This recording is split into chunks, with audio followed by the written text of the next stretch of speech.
Today I'm talking with historian and travel writer Timothy Phillips. Tim is the author of 3 books. His first is called Beslan, The Tragedy of School Number 1. The second book is called The Secret Twenties, British Intelligence, the Russians, and the Jazz Age.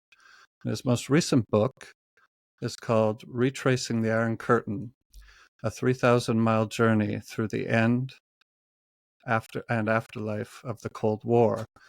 But it's also alternatively called The Curtain and the Wall. So, Tim, well, first of all, I appreciate you joining me today. Thank you for your time. Pleasure. Yeah.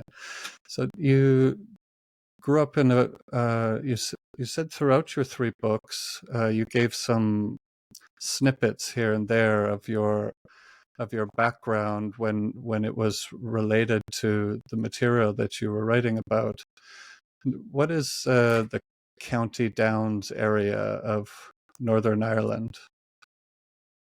Yeah, so it's one of the things that I don't really understand myself is why when I come to start writing a book about Eastern Europe or Soviet Union or Russia, I always seem to end up writing about Ireland first. And somehow that seems to be part of my writing process, that I sort of go back to where I came from and remember what sparked my interest in Eastern Europe, or echoes of things that happened there that I'm going to write about from my own background. So that's something I don't really understand. But yeah, I grew up in County Down, not very far from Belfast, which is obviously the biggest city in Northern Ireland, but nonetheless in a very rural area on a beef farm, which my mum and dad still run there. And went to grammar school in Belfast, where I started to learn Russian. So in that sense, kind of everything I have in life connected to Eastern Europe, somehow or other, I owe back to when I was 12, and the authorities in the school put me in the Russian class, even though I didn't choose to do Russian. It seems to me that that's a rare thing for a high school or a junior high school, or at least it would be in Canada, to offer Russian language. Was it widely available when you were growing up? No, I mean, it never has been widely taught in schools in the United Kingdom. There were quite a lot of schools that offered it in the sort of 60s, 70s, 80s. At the precise moment that I was not choosing Russian but being put in the Russian class back in 1990, Russian had fallen through the floor as a subject that people would want to study, because the Eastern Bloc had collapsed, the Soviet Union was in a mess, and even though there was a lot about it on the news, it wasn't the kind of culture that people aspired to at that point.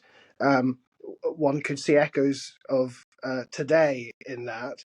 I happened to go to a school which had a French teacher. He was a British man, French teacher, who had done his national service back in the 1950s with the RAF, and he had learned Russian in order to intercept Russian messages, Soviet messages. And when he came to my school, he had struck some kind of deal with the school authorities whereby every year he would have at least one class of Russian students. The fact that I was press gang wanting to do Russian, no one chose it, in fact, and 22 of us who had chosen German or Spanish were picked apparently at random and told that no, instead, you lucky things, you're going to be doing Russian. So it's highly unusual. I think it was the only school in the whole of Ireland at that point where you could study Russian from the age of 12. There must have been a point in your life where something changed and you realized that you had an interest in Russian history and learning Russian culture, the Russian language, because if I'm not mistaken, you went on to study that in university for many years as well. So was there a turning point where you realized that you really liked this subject? I guess there were many turning points. I could have dropped it at 14, I could have dropped it at 16, I could have dropped it at 18. I could have stopped studying it at 21, and on each occasion when I was offered the kind of opportunity to cut my losses, I instead doubled down and reselected it and selected it to continue with. I think a key moment for me came when I was studying for A levels in school, which is the exam you do at the age of 18 in the UK. And I was lucky enough to spend a summer, spend 6 weeks in Ukraine. So that would have been in 1995. And I really felt the benefit of beginning to learn this niche language. Back then, in the parts of Ukraine I was in, you could use Russian interchangeably with Ukrainian. Probably where I was, more people spoke Russian than Ukrainian, but it wasn't a political act at that point to choose one or the other. Obviously, that has changed more recently. And I just had an amazing summer seeing the way people lived in a completely different part of the continent with a completely different set of kind of background and heritage. And I was totally hooked. Ukraine in the mid-90s was not an easy place to be. People in Ukraine were mostly struggling with quite considerable hardship. So it wasn't that it was kind of, I guess it wasn't like studying Italian and going to Naples for the first time and having your first Italian pizza and thinking, wow, I've made all the right choices. I want to learn this language fluently and move here. Not quite like that, but it really just amped up my fascination with the subject, with knowing the language to be able to learn more about the culture. So that was a key moment. And then midway through my degree at university, I spent a year living in Tbilisi, where quite a lot of people spoke Russian at that point. Many fewer Georgians speak Russian now. But I spent a year working in a theatre there and shadowing the director. And that kind of also another amazing experience that I could only have had because I was learning and by that point becoming quite good at speaking Russian. So that allied with my fascination for the politics, for the kind of dark historical politics, the very dark current politics now, is what's kept me hooked over the years. Mm-hmm. Ah, great. Was there? I'm interested in asking this question to writers, to authors, people who love books. Along that journey, was there some book or author that had a big impact on you or influenced you, that was an enduring influence?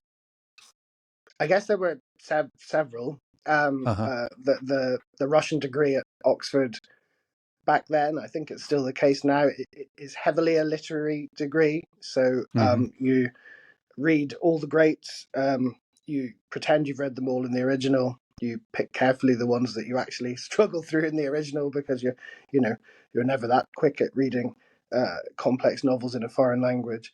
The first kind of work of literature that really touched me and stayed with me was Uncle Vanya, Dядя Vanya in Russian, by Chekhov, because we did that at school. So we did that for our exam at 18, and we worked through it as you do at school, line by line, struggling with the grammar and the syntax and the vocabulary, but nonetheless, the teacher making sure that we did understand the kind of themes and the plot and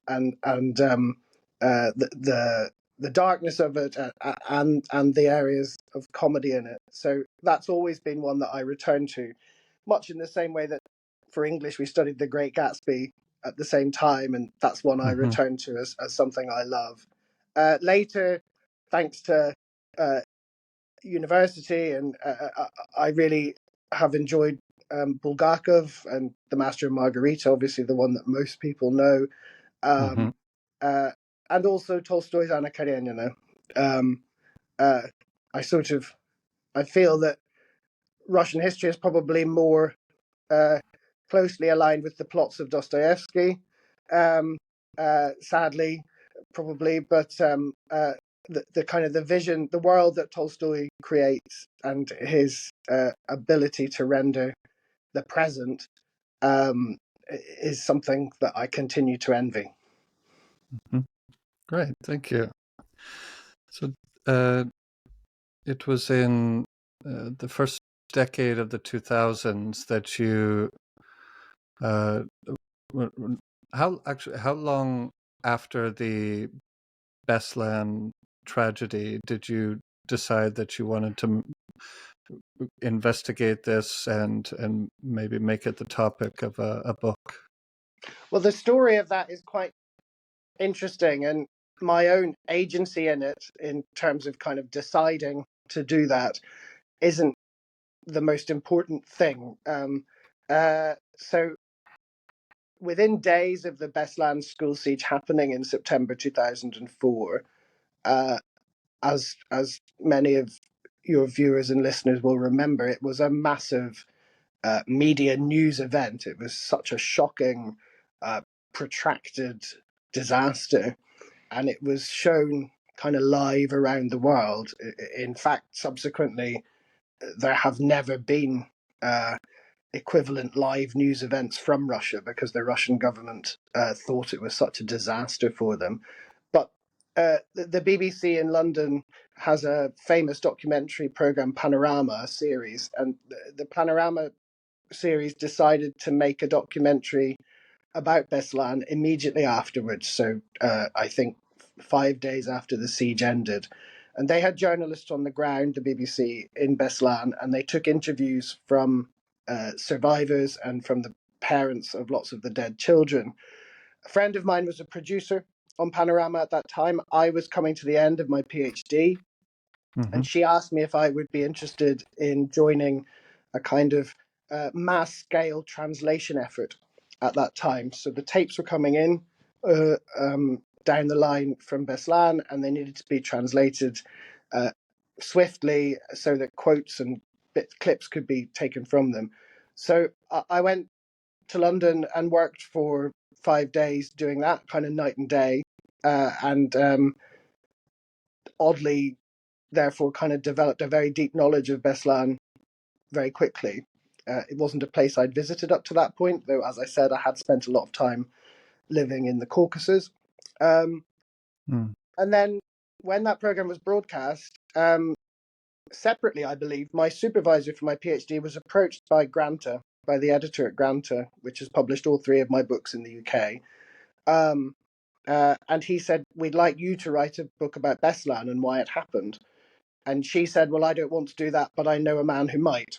And so that was how I came by my first contract for a book. That was how I came to go to Beslan and interview people myself and write about both what had happened during the 3 day siege and also why it had happened and the wider cultural, social context of that area and of Russia at that point in time. And was it a welcome offer, or was it something you thought about for a while before accepting it? I didn't think about it for very long. I knew it was a kind of unique opportunity to move into writing things that more people might read than were ever going to read my PhD. And I also knew, I suppose what's important at that point is I also knew that I didn't want to stay in academia. It would have been very difficult to get a job in Russian at that point because the subject was still contracting in the UK, so it would be hard to find a university job. But also, I hadn't really enjoyed teaching, and obviously, you can get away with not doing much teaching when you're doing a PhD. But if you were to have a job, you would have to.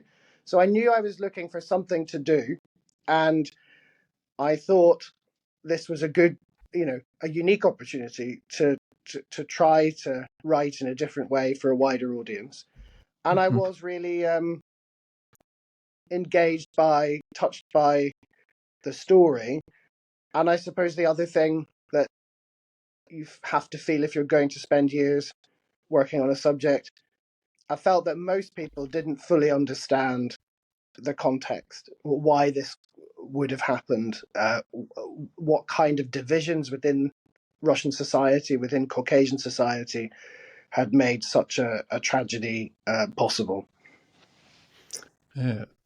And I guess just picking up on that, for someone listening that might not be so familiar with what happened, I'll read something that comes from your writing that does a nice job summarizing this event. So you say in your book, Beslan, that for 3 days at the beginning of September 2004, more than 1,300 men, women, and children had been crammed into a space not much bigger than a tennis court.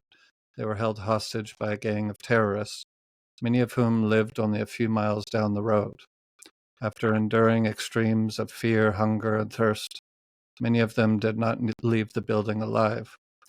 And I think that figure, actually, that reminds me of another question to ask you. When you're researching this topic, one of the difficulties you ran into was getting accurate figures about those involved as hostages, how many casualties, killed and injured. And you also said something interesting too when you were traveling from Moscow to, you say of them, most people had no opinions about the event. So those things must have made researching the book challenging. Yes, we see lots of the same things that have become more extreme today at work. Maybe it's wrong to say in their infancy, but at an earlier stage, less baked into Russian society than they are today, back in 2004. There was no... one of the things that struck me at the time, that I sort of struggled fully to believe in, though I do write about it in the book, is that human life was incredibly cheap to President Putin and the people around him, the people taking decisions.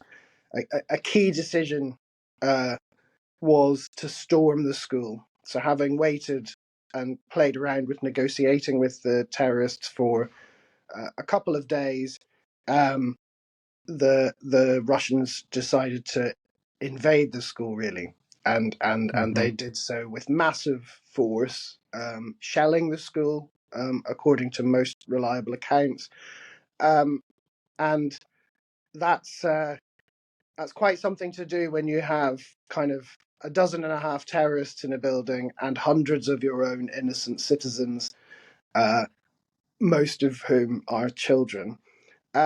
So it wasn't particularly important or desirable for the Russian authorities to establish an accurate list of how many people had died. The second point you mentioned about kind of Russian citizens generally not having a view, I think people who've worked in Russia and aren't Russian will be aware of the dynamic whereby people will not say to a foreigner things that are critical of Russia. And nowadays, that would be true even of someone who wanted to, because they would be frightened of the consequences.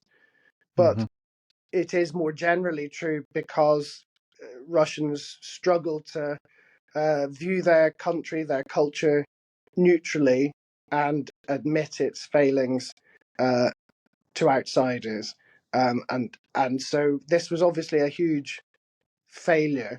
It was a failure of the state. It was a failure of Russian society, and so people were tight-lipped. And I think I recount in the book that one of the people on the train, who I got along with quite well, and we chatted for many hours, said that, have you no disasters of your own in your own country to write about? Why are you coming here to write about ours? So it's not that we wouldn't have those dynamics and we wouldn't be able to find people in our own countries who would think similarly. I think we would, and perhaps there are more of them around now than there were in the past too. But it wouldn't be such a generalized feeling, how dare you come and try and make us look small, basically. And it stems, I think, from a kind of a huge inferiority complex within many Russian minds about the status of their own culture, the direction in which their country is headed, their country's ability ever to break through and truly be a good place to live, which is also powerful in the world. That combination has eluded Russia all the way to the present day, and Russians feel they deserve better, but they don't see the value in self-criticism as a means of achieving it. Mm. Yeah, I haven't told you this before, but I spent about a year and a half in Moscow in 2013 to 14, which was quite an interesting time to be there because I was there, for example, in Moscow when the fireworks were going off at the news that they had annexed the Crimea. And but the reason I bring this up is because what you said rings true to me, that when I was in classrooms with Russian students, it, it was quite rare to hear any criticism of politics. They might criticize this or that, like a recycling program would never happen here, or they might say something like that. But I think in a year and a half, I only heard one person say something critical of their president, and in that same amount of time, I heard twice as many people praise the period where Stalin was the leader of the Soviet Union. So some of the things you say ring true with my experience of being in Russia. It's a great sadness to me, because it seems, a place of such culture, a place where people place such value on culture, more people place a higher value on culture there than in the UK, I would say. But it does seem to me that kind of an essential aspect of learned culture, reading, music, theatre, the arts, is that skeptical eye that you would want to cast on whatever someone's telling you. And in particular on people in power who want to tell you that everything's great. And the absence of that sort of infantilizes lots of Russians, I feel. And they're paying a big cost for it now, and the world is paying a big cost for it now, and in particular Ukraine. And now they're in a moment where the possibility, the luxury of changing that behavior has gone. Yeah. So going back to another snippet that you gave of your background, you said as a young lad that you were always fascinated by espionage and intelligence. What you said is, since I was a boy. I'm wondering, how did that fascination develop? Were you reading spy novels, or where did that come from? Yeah, I suppose that's a more normal fascination for a boy to have than Russian.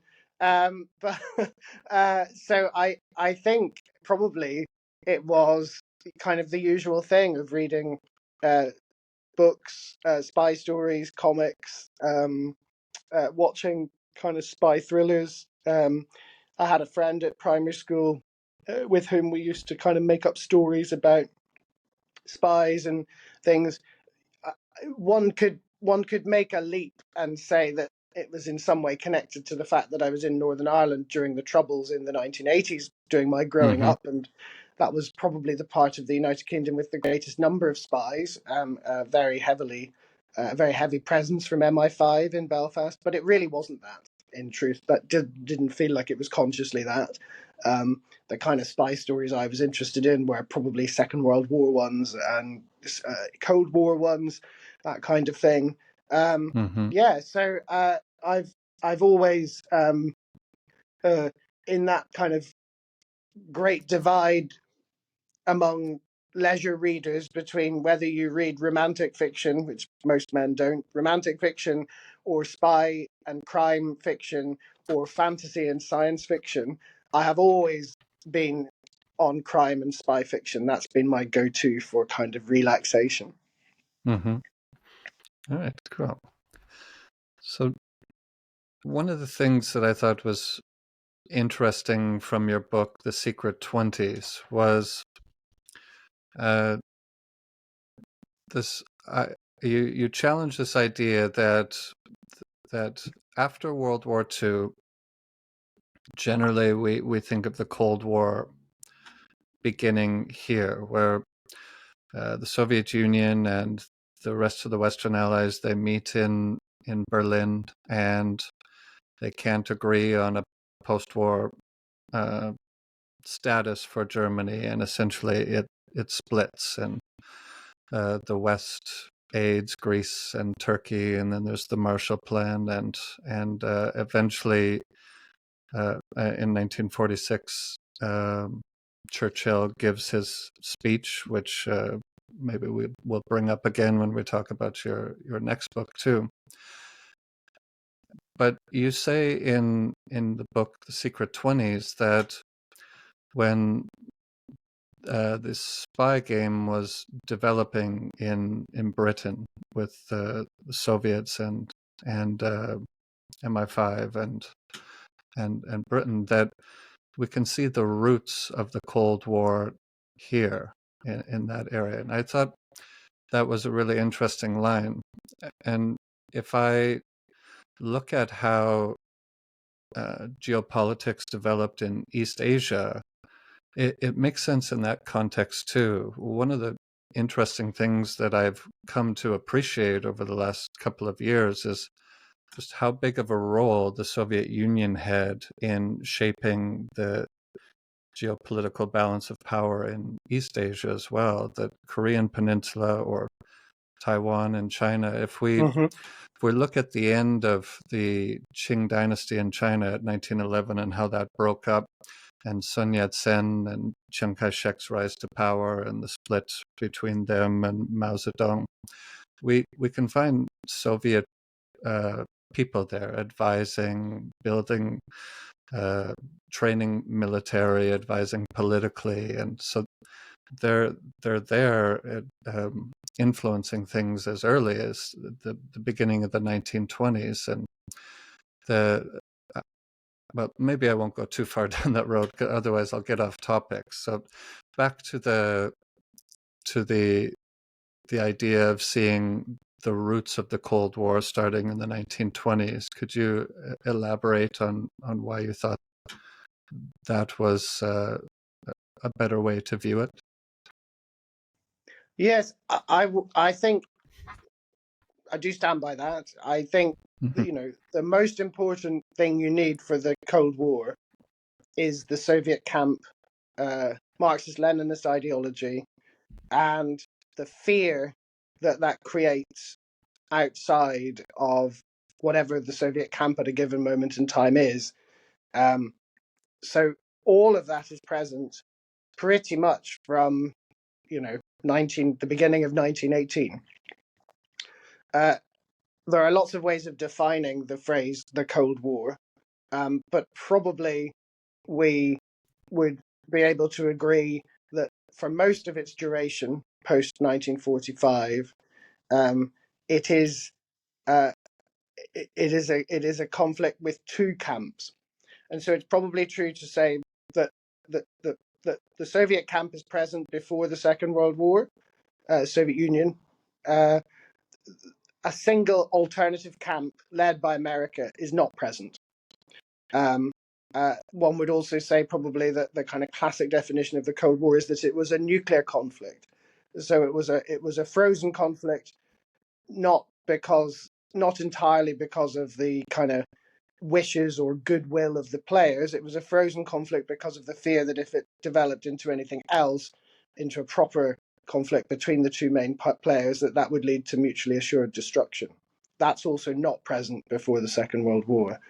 But the fear of the Soviet Union and the way in which fear of the Soviet Union animates and motivates governments in the West to take certain actions is absolutely crucial to understanding interwar history. In particular, I feel, and not enough is made of this. It's always name checked, but it's not mentioned enough.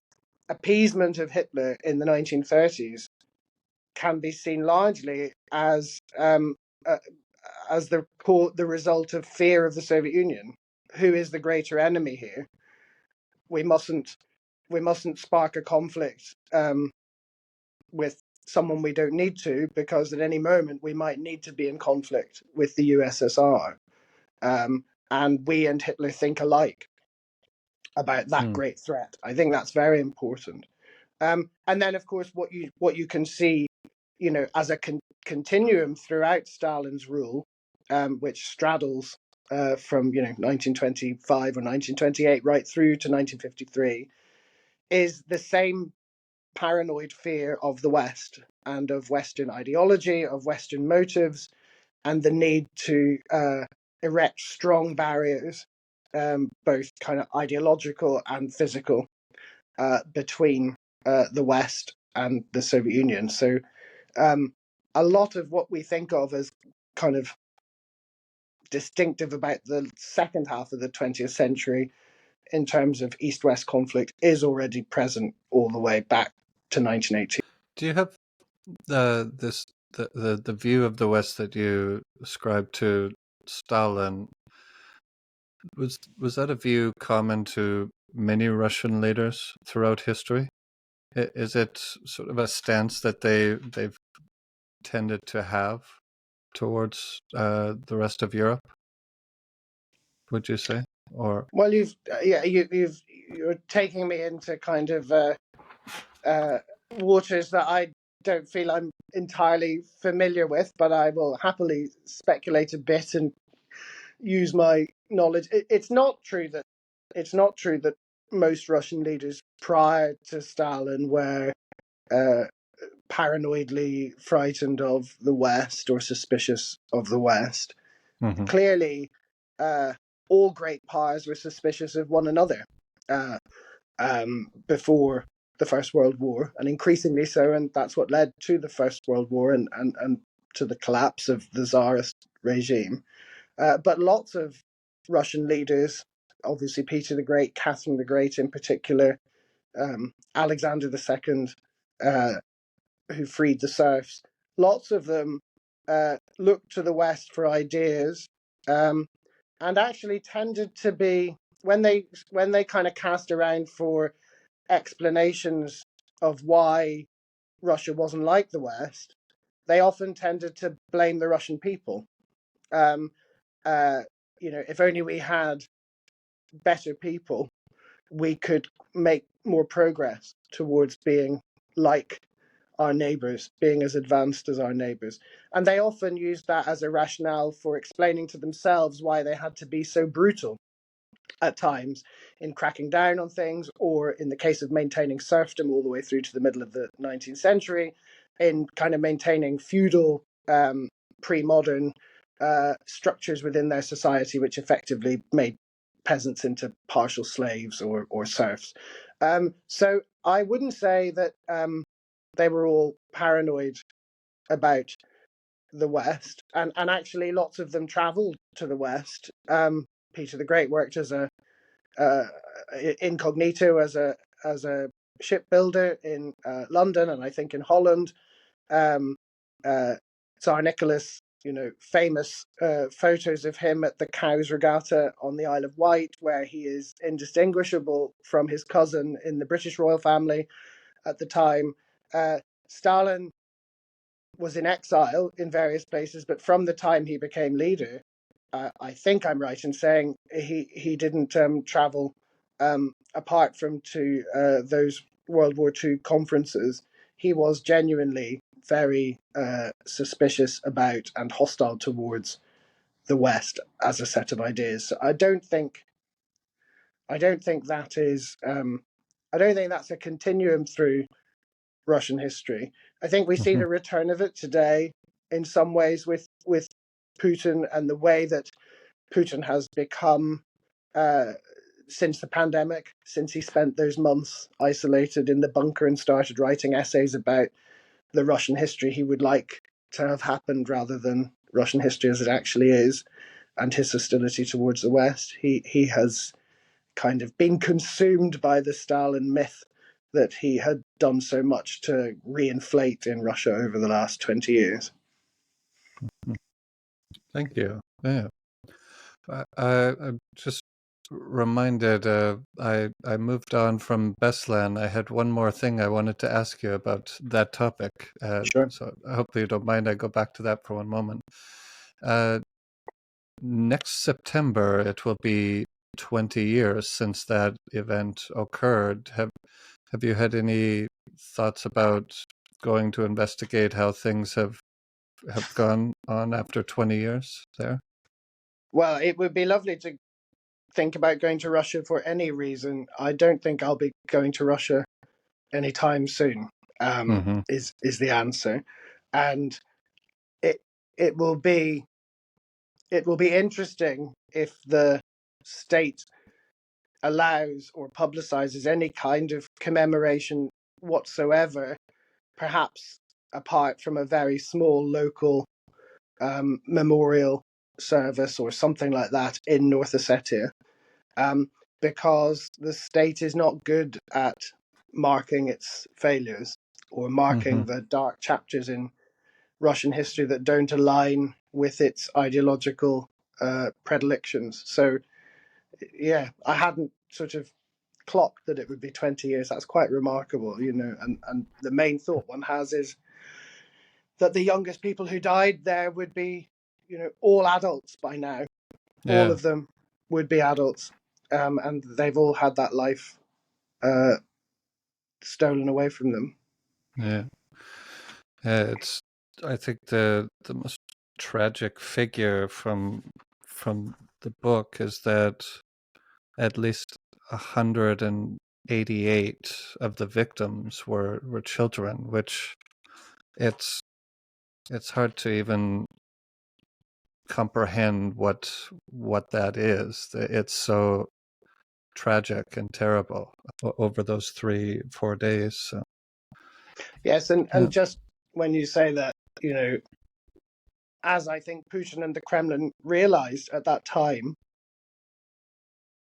to have presided over a disaster like that, then in addition to have contributed to it, for many of the dead, even if we were to agree that it was a rational act or a justifiable act to invade the school to end the siege, that many of the dead died at the hands of the Russian state, as indeed many of the dead in the Dubrovka theatre disaster the previous year had died at the hands of the Russian state when a secret poison gas was pumped into the theatre to allegedly to make the terrorists go to sleep, but actually it choked and killed many people, including hostages.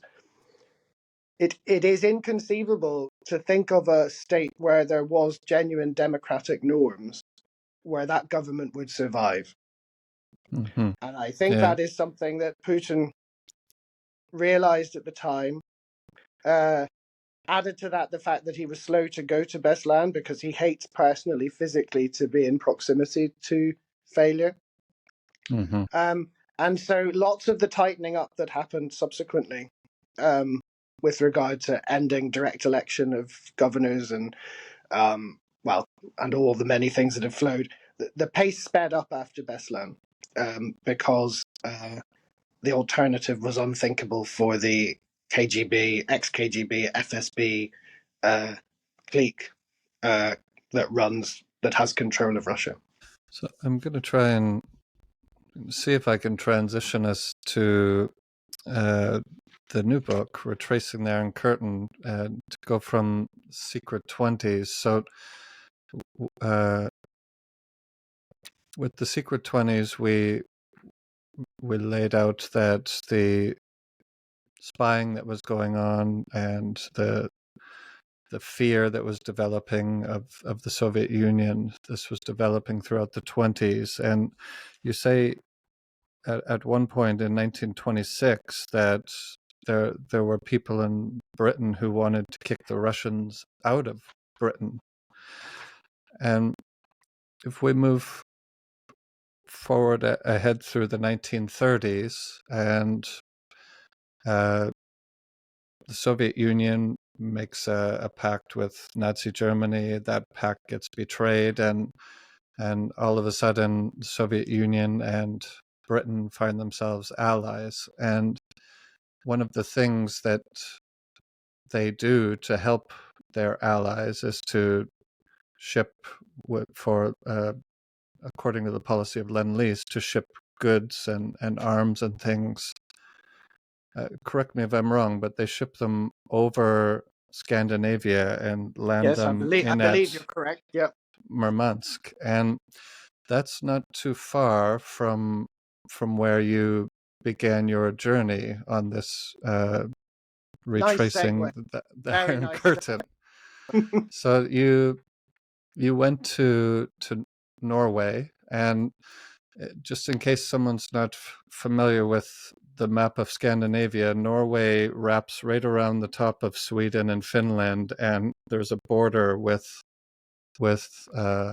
Russia, and so you flew from Oslo to a place called Kirkenes. Is that how you pronounce it? You actually say Kirkenes or Hirkenes. Oh, okay. Weirdly, you wouldn't guess that because it's spelled Kirkenes, but Mm-hmm. I think I can't ever quite get it right, but there's a special way in Norwegian of pronouncing a K when it's the first letter of a word. So I say Hirkenes because I'm never quite confident enough that it could possibly be Kirkenes, but I do think that's what some people seem to say. Yes, a tiny but very isolated and therefore very important town on the border with Russia, previously with the Soviet Union, about 2,500, 3,000 people, Kirkenes. Yeah. Mm-hmm. So during the war, when during the Second World War, when Nazi Germany and the Soviet Union were active in combat, Norway had been taken by Nazi Germany. So they had troops all the way up at that border as well. And you say that they planned an invasion from that spot that never quite got off the ground. But and it also becomes the only place during the Cold War where NATO is on the border with Russia. Is that correct? Yeah. So it's a kind of it's a weirdly important spot then and now because it is the place where Russia has a border with NATO. So Mm-hmm.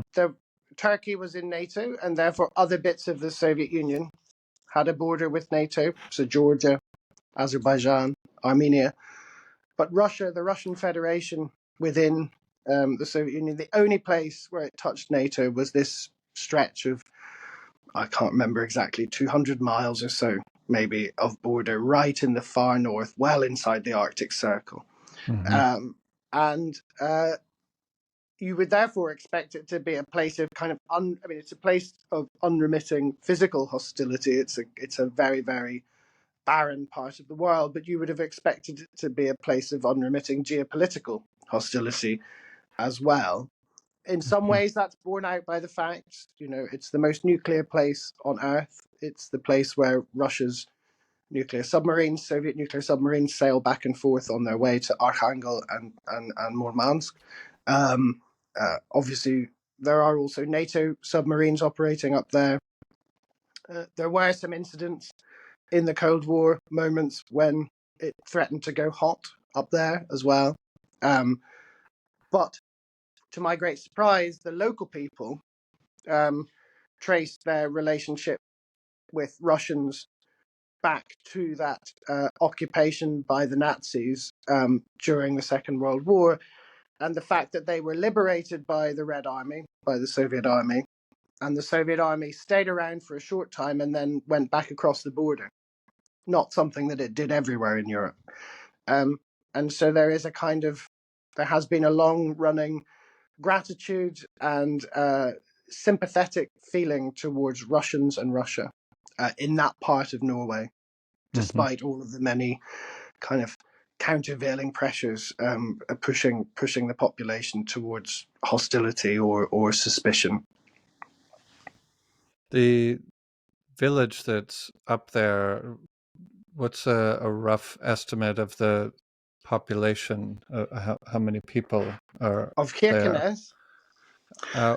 There's another one called, I probably won't say this right either. Grense Jakobselv. That's the one, yeah. Yeah. Grense Jakobselv is the kind of the final, most northerly point on the European mainland where NATO and the Soviet Union, Norway and Soviet Union touched. There's a sort of tiny narrow river that comes out into the sea at that point. Nobody lives in Grense Jakobselv in the winter. It has maybe 15 holiday homes dotted around, kind of as you approach the coast. But the road to it is locked by a gate from the day of the first snow in a given year, often around this time, probably already has happened this year, through to the day before I went on my trip, which was late April. So you can't get there. There's a church there, a Lutheran church, marking, I guess, the extent of Lutheranism from the 19th century. There used to be an Orthodox church on the other side of the river with a little, I think it was wooden, with a little tin onion dome, but that was dismantled during Stalinist times. Not so fashionable to have churches at that point. So it's a place which is visibly touched by the hand of humankind, but it is not a place where there are many humans. Nicely said. So from this area, we next move down to the bottom of the southernmost part of Finland to a place called Porkala, and this is a amorphous or jagged peninsula at the very bottom of Finland. It's very close to Helsinki. What was the significance of stopping at this area? Yeah, so I lived in Helsinki for a year doing research for my PhD. I had a visiting Finnish government scholarship there, and because Finland was part of the Russian Empire, it left in 1917. It had a copyright library. It has a copyright library of the Russian Empire, so it's an amazing place to do research on Russia while not being in Russia. I didn't know that. And I knew I would put Finland in my book. Obviously, it has an enormously long border with Russia, thousands of kilometers if you take all the zigzags in and out. And I discovered when I was doing the background research for my book that there was this place, Porkala, which is about 100 miles west of Helsinki, so 100 miles further away from the Russian-Soviet border than Helsinki is, well inside Finland proper, if you like, but on the coast, where the Soviets had done the opposite to what they'd done in Norway. They had defeated the Nazis, pushed them out of Porkala, where they were based, and then they had just taken this lump of Finnish territory and declared that it was Soviet territory. They said they were going to keep it for 50 years or something, and they made it part of Leningrad province. So administratively, although it was many miles away from St. Petersburg, it was part of the same kind of local government jurisdiction as Leningrad, St. Petersburg. They moved in loads of Red Army troops, and they were initially motivated by the fact that at the start of the Second World War, a submarine net had been stretched across the narrow mouth of the Gulf of Finland at that point, connected to the other end of the net was connected to Estonian territory. Estonia was also an independent country at the start of the Second World War, and then was invaded by the Nazis. And that submarine net had prevented the Soviet Union from getting its submarines safely out of the Gulf of Finland into waters where they could fight. And so the Kremlin wanted to prevent there being any possibility of anyone ever again stretching a submarine net across this narrow, relatively narrow stretch of sea. Subsequently, that became less important because submarine warfare evolved. The Baltic Sea became less the place where you would have submarine warfare. And as we were just talking about, it moves to kind of open seas north of Norway, north of Russia, and out into the Atlantic Ocean. And so after Stalin dies under Khrushchev, a decision is taken to give back Porkala to the Finns with certain conditions attached. And as we all know, Finland is now part of NATO, but it was not at any point during the Cold War. And really the main reason for that was that the Soviets made clear that if Finland joined, they would make difficulties for the Finns, possibly invading, possibly toppling their government, possibly economic warfare. And so that's where we get this phrase, which isn't used so much anymore, but was used quite commonly by political scientists during the Cold War, Finlandization. And Finlandization is where a country remains kind of factually independent, technically independent, but it cannot do certain things that it might want to do because of its neighbour, which has threatened to do really bad things in return if those things happen. So the neighbour exerts a kind of hidden influence without actually occupying the state. That's that treaty worked out fairly well for Russia. They signed for so that Finland would be neutral for 20 years, and that ended up extending to, was it April of this year? So is it 67 years that, but there's an interesting connection between that time and now, that because Finland feels threatened by Russia, they've joined NATO, and this is maybe only slightly related, but what do you make of what's happening on the border there? The borders, I saw they tried to open it, then they closed it again, and it seems that it's being flooded with some migrants that I don't know if they're Russian citizens or what, but have you been keeping up to date with this story? Yes, I have. So a few things worth saying. Finnish people would say that they weren't neutral all the way to this April, but I can see why you said that, and I think they say that their official neutrality ended either when the Soviet Union collapsed or in 1994 when they joined the European Union. And I believe it is the case that simply by joining the European Union and accepting some of even though Ireland is a neutral country in the European Union, I believe Malta is a neutral country in the European Union, but Finland undertook certain things that meant that it no longer was kind of a fully neutral country. Nonetheless, its policy of keeping stum about bad things going on in Russia did continue until the outbreak of the full-scale war in Ukraine. And then obviously, and Finns had always behaved like the people who live right next door to a house full of thugs. You know, they knew exactly what would happen if they annoyed their next door neighbors.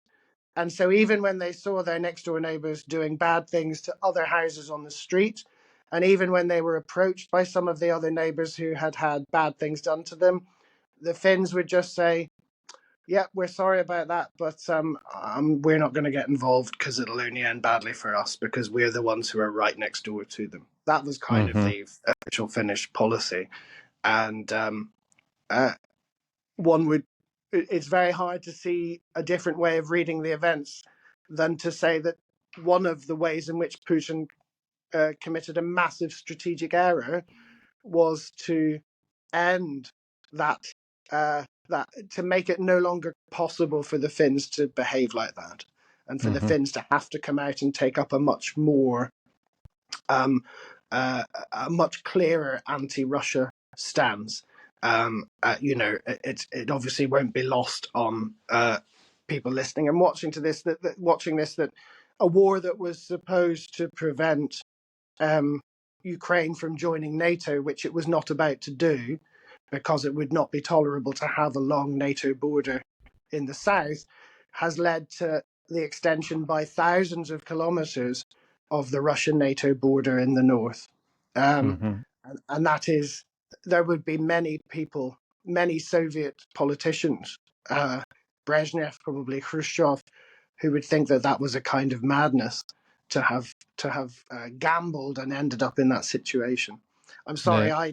I went off on one part of your answer and forgot. Oh yes, the border today. I mean, they're not Russian citizens, or certainly the ones who are being pushed across the Russian border post into no man's land and therefore make their way to the Finnish border post where the Finns don't want to let them in. They are Yemenis, Somalis, perhaps people from Syria, Afghanistan.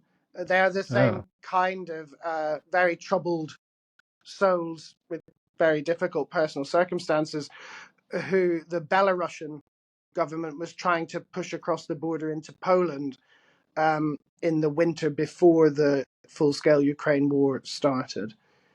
From Putin's point of view, it's just a really clever wheeze. It's a really good way of stirring things up in a country you don't like, of playing, albeit with human life, with real humans. Doesn't care about that, of course.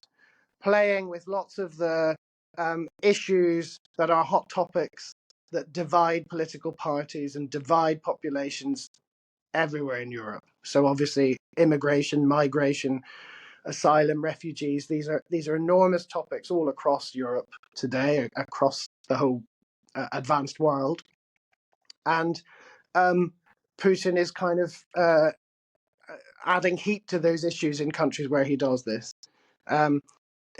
It's probably just felt that this is a kind of fitting payback for the Finns joining NATO. Let's give them a bit of something difficult to deal with. He won't be particularly upset that the border's closed. There's very little cross-border traffic anyway at the moment. The kind of Russians who actually lose out are not really something that would bother him, because he wouldn't see a justifiable reason for being in the position of traveling between Helsinki and St. Petersburg, for instance, to visit family. Who cares? So it's mischief making on a geopolitical scale. That's well said. Yeah. Interesting. Thank you for that.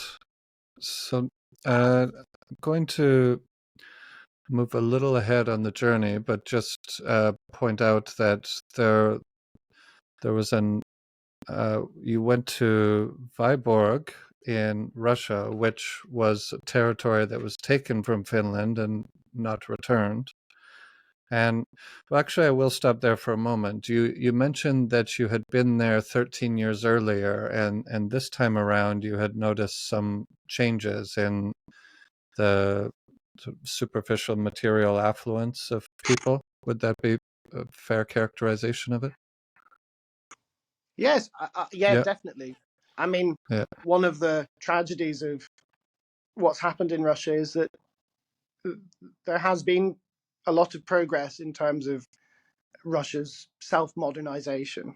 A long way to go, but nonetheless, you could get an Americano, you could take an electric train, a modern German-built electric train, I think, from Vyborg to St. Petersburg. It took not too long. It moved fast. People have nice cars, often Western cars, and so on and so forth. Things that seem ephemeral if you put them in the context of a country where you can't say anything against the government and nobody has any meaningful human rights, but actually not ephemeral on a day-to-day level for most people who don't want to speak out against their government most days of the week. Actually, truly, really significant, important things. Also, you've lived in Moscow. The kind of changes that make it much easier to live there if you come from another country. The kind of ordinary comforts of life that make you feel like you could potentially make a go of living somewhere. So really significant stuff. Yeah. A lot of that progress happened in the first decade and a half of Putin's rule, and the economic kind of fortunes of the country have been much less good in the last decade, in the last sort of 8, 9, 10 years. So people definitely had a feeling, even then, of trying to hold on to the sort of middle class affluence, the level of middle class affluence that they had struggled to attain. And that was a concern of a lot of people I met. And we saw, even we're speaking in December 2023, and we saw even yesterday in Putin's direct line that there was a lot of comment on the screens behind him as he did his 4-hour marathon interview about the cost of eggs, the cost of living in Russia. That's probably something that concerns ordinary Russians to a greater extent than the war in Ukraine, sadly. Yeah. All right. So let's we'll quickly travel through a few of the places that you stopped at, and we'll go to Germany. But along the way, you went to several places, 2 places in Latvia. You went to the capital city Riga, and to a beach area that I won't be able to say this name properly. Liepaja, where yeah. When the Soviets took over, they basically destroyed the 2 main industries of that area, the farming and the fishing. From Latvia, you went to a Swedish island and a Danish island, and both had interesting stories as well. But I think we better get to Germany and talk about some of the experiences you had there. You're experiencing, in your attempt to move southwards, a kind of microcosm of what I experienced in writing the book, which is that it was terribly difficult to. I mean, I think I wrote between 4,000 and 7,000 words about each place I visited. It was terribly difficult to make the selection of material for each of the places. It's such a rich journey. There are so many. Yeah. So anyway, let's go to Germany. Yeah, I completely understand. Yeah, one of the I'd like to hear you talk about the Berlin Wall, but why don't we start at the checkpoint called Helmstedt, which was, if you wanted to drive from West Germany to Berlin, to the western part of Berlin, there was one road you were allowed to travel on, and you had to go through a checkpoint at a place called Helmstedt. And it told this remarkable story of how in the 1980s they installed X-ray machines there to try and scan for people's belongings or to see if they were hiding people or other contraband, and that this was giving people in the vehicles extremely dangerous doses of radiation. This was quite a shocking story to read about. Helmstedt in West Germany, Marienborn across the border in East Germany, was the biggest checkpoint. There were actually a couple of other roads at various points that you could drive to West Berlin from West Germany on, but that was the busiest.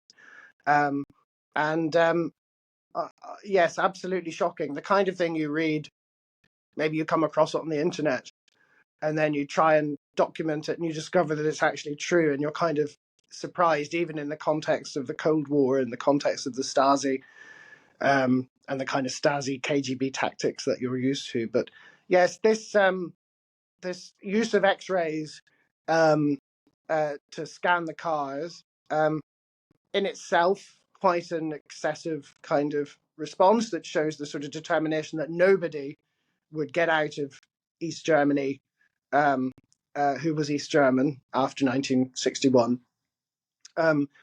It's probably true to say that anyone who was having X-rays of any kind back in the 80s was having an unnecessarily high dose of radiation, because that's the kind of thing that's got better over time.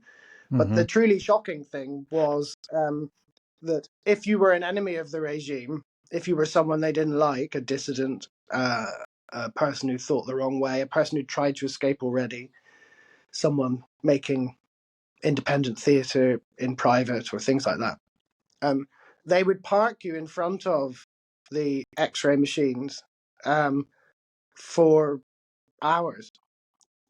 Obviously, there were queues all over the place at a checkpoint. People are always waiting at borders to cross. You didn't know you were parked in front of an X-ray machine for 40 minutes or an hour and a half. But it seems that, and you received an absolutely massive dose, larger than the lifetime dose that a human should receive of gamma radiation. And this was this was a kind of, I guess, a deliberate attempt to harm someone's health, probably to kill them slowly over a period of time or at a later date, a kind of sort of punishment beating, if you like, through the mechanism of radiation. Something similar was done in the Stasi prisons, where, as in every prison, people were photographed when they went to prison. And in Hohenschönhausen prison in Berlin, which was the sort of Stasi remand prison where you were taken first of all when you were arrested and awaiting trial, they had a room where you would go in and sit in a chair and be photographed. And they discovered that behind the head of the chair, there was a compartment in the wall into which radioactive substances were placed when people they particularly hated would come in. And again, those people would be left sitting in the chair with the radiation going into the back of their head for hours and hours. And just a final point on that, at Helmstedt Marienborn, when the East Germans left, when the Stasi left and kind of gave up control, the Volkspolizei gave up control of the site, they left everything. And that's why it's such an amazing museum, and people should go and see it.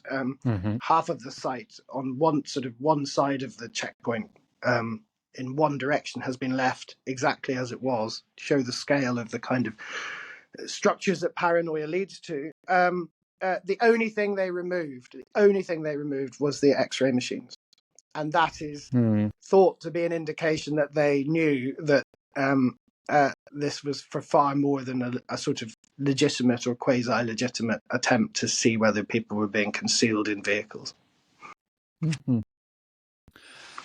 I think one of the great and interesting themes of this book and this travel and this history is the idea of borders. And I think people younger than me, I was born in 1985, and so I'm too young to remember the Cold War. I grew up with some of the culture of it still, but too young to remember it. And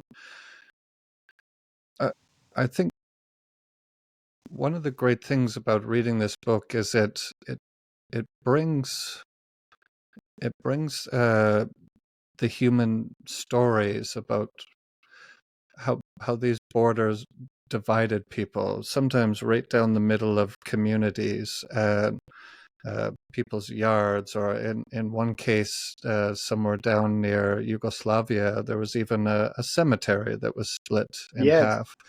And you reflect quite wonderfully on how these borders disrupted people's lives. So I just want to say one thing about that, and then have you pick up on it.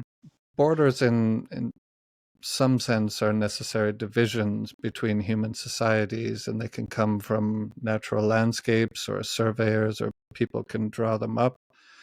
They can protect people, but they also prevent people from coming in, prevent people from leaving. And throughout history, they're often the source of tension. And one of the things that you said, from Norway to Azerbaijan, one of the lessons of the Iron Curtain was the cruelty and futility of absolute borders.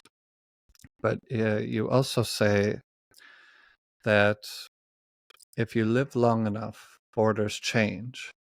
So I'm wondering if you could talk about how traveling and interacting with this history and the people who these borders affected, how did that leave an impression on you interacting with this? Yeah, it's a good question. That quote is the first line of the book. I think the first line of the preface of the book. If you live long enough, the borders change. Mm-hmm. It was also that those were the first words I wrote when I sat down to start writing. Weirdly, you don't normally keep the first words you write, and they're not normally among your favorite. But I do like that phrase, and it just came to my head as a sort of encapsulation of some of what I was trying to get across. Mm-hmm. I'm sounds like I'm like yourself. I'm not an absolutist in either direction. It's clear from what we've already been saying. I don't think there's much long-term purpose or positive benefit in absolute borders. I'm also not a kind of Esperantist who thinks that there should be no borders whatsoever, for some of the reasons you outlined. It gets murky in the middle between those two extremes to sort of defend a particular position, and it's very susceptible to being challenged by circumstances. In this country, in the United Kingdom, we have a sort of island mentality. Mm-hmm. There have been no borders between states on the island of Great Britain for hundreds of years. There is the possibility of Scottish independence at some future point that seems more likely than it has in the past, which would lead there to be a land border on Great Britain. But our issues politically and kind of in terms of human travel are with the Channel, with France, with the boats, with migrants on them coming across. A tragic death this morning on a boat with 66 people trying to get across to the UK, which has again kind of sparked a flurry of quotes from different sides of the political spectrum. I think it is difficult to kind of write down in words a statement of how borders should be, and live with it in perpetuity. It's easier to say what they shouldn't be, and so they Mm-hmm. shouldn't be absolutely non-porous. Um, they shouldn't be so heavily militarized or weaponized that people or indeed wildlife can't sort of safely stray near them or try to get across them. Equally, they shouldn't be so porous that if there are hundreds of thousands of people who want to get across it, they can do it with without any kind of barrier whatsoever. That's certainly what I feel. I suppose I feel after doing the journey and meeting the people I met that um, the concept of the border is really a crucial one to how we've organized our societies, and that's clearly been true for thousands of years. And if you go back to kind of the Bible and the story of the Tower of Babel and the sort of the fear that story encapsulates within it of what will happen if everybody gets together and mixes, and the impossibility of doing anything, achieving anything meaningful or good if everybody mixes. That's clearly a very long run human fear. Um, what I one of the things I feel is that we're not taught enough in school about the ways in which the borders between countries and cultures do matter and the ways in which they don't. Um, and that's got worse, I think, over time. That Mm-hmm. there's been a kind of there's been an increase in teaching people about their own history, about what to feel proud about in their own history. And because of the death of modern languages in schools, that there's very small numbers of people now taking modern foreign languages right through to 18 in the English-speaking world. in a strange way, foreign cultures seem more foreign, except insofar as they are willing to be Anglophone, and that's a big problem, particularly for the English-speaking world. I don't think I've given a very coherent answer, but those are some of the thoughts I have. I mean, Yeah, I have some more mundane or I don't know, some less original thoughts that were left with me very strongly at the end of the journey. But you've already name checked those, I think, about the cruelty of dividing families, the cruelty of holding on to people in your society who don't want to be there. You know, that we mainly think of migration at the moment as being a willed act, even if it's a refugee fleeing from war, they're fleeing towards you because they want to be somewhere safer. But this concept that you have people living in your society who want to leave, and you don't like them, but you're not going to let them leave, seems to me that was a peculiarity of the Eastern Bloc in the Cold War, a very strange peculiarity that helped to kind of poison those societies from the inside. Thank you. Uh, another thing I'm interested in asking you about is, and this is something that I think a lot about and I'm really interested in. I recently did a trip to Taiwan to write about this subject, and for me, there's a special relationship between travel and history. I like travel to inform history and history to inform travel, and this is one of the things that drew me immediately when I found your books. I knew instantly from seeing the title, Retracing the Iron Curtain, that this was one of these kinds of books, and I didn't hesitate to get it. I'm wondering how you think about that relationship between travel and history. Yeah, well, I'm like you. I mean, travel isn't exclusively about history for me, but the history is a big part of why I travel and what I spend my time doing when I go somewhere. One of the, I don't know, revelation is too pompous a word, but one of the revelations, for want of a better word, that I feel I had in writing this book was about how we encounter history when we travel. Um, I felt the need, and I do this at the end of the introduction to the book. I felt the need to explain to the reader, to warn the reader, that the book isn't laid out chronologically, because most history books are chronological. They're going to tell you about an event or a series of events, and they're going to start with the earliest one, and whatever else they do, they will move through chronologically and then tell you about the last one. Couldn't do that with this book because I was determined to structure it as a journey from north to south along the line of the Iron Curtain. And things happened in each place that were interesting at different times. And so I was going to be making the reader encounter 1945 several times, 1989 several times, and so on and so forth. And when I was trying to kind of write this in a way that wasn't apologetic or I hoped wasn't liable to make the person sort of give the book away or not buy it, I realized that actually when we travel, when we visit a city or a country, we're actually very good at moving between historical sites in a totally achronological way. We do it a lot according to the route that is suitable to us coming from our hotel or our Airbnb, making sure that we get to the place where we're having lunch in the right order. And we go to the art gallery and look at the Impressionist art. And then we go to the Baroque church and we see the Baroque church. And then we go to the ancient site and we see that. And these days, lots of us, we tend to bring up the Wikipedia entry for the relevant place or something else like that.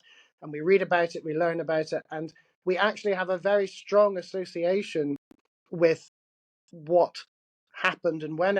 Do history as chronologically. I actually feel at the end of this that, if you're bringing place into the equation, place can trump chronology quite well, actually, because it's so memorable to be able to associate a series of events with a place. Great. So I just want to say one last thing about the book that could have spent the past hour talking about this particular topic, and we just didn't get to it. But one of the things that really enlivens and humanizes a travel book are the interactions that the traveler has with people, the conversations they have, and whether it's a taxi driver, someone shoveling snow, or doesn't matter who it is, when you're on the road and interacting with people, what they have to say and what they think is usually quite valuable. And I just want to tell people out there that who haven't had a chance to read your book yet, that all throughout this journey, you're interacting with people who some way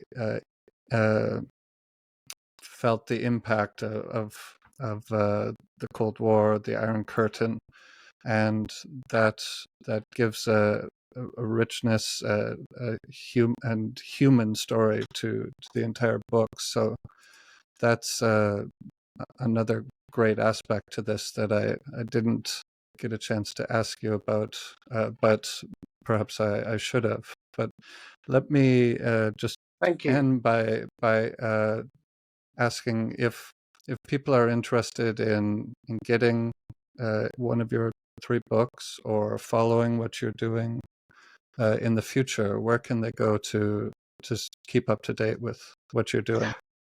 So the books retracing the Iron Curtain in America and Canada, the Curtain and the Wall in Britain, Ireland, and Europe are available on Amazon, on Waterstones, Barnes and Noble, all of those kinds of places. Should be in all good bookshops, as they say. At time of speaking, I continue to persevere with a presence on X, formerly known as Twitter. If you search for my name, you'll be able to find me, and I would certainly be putting any information about further projects on there.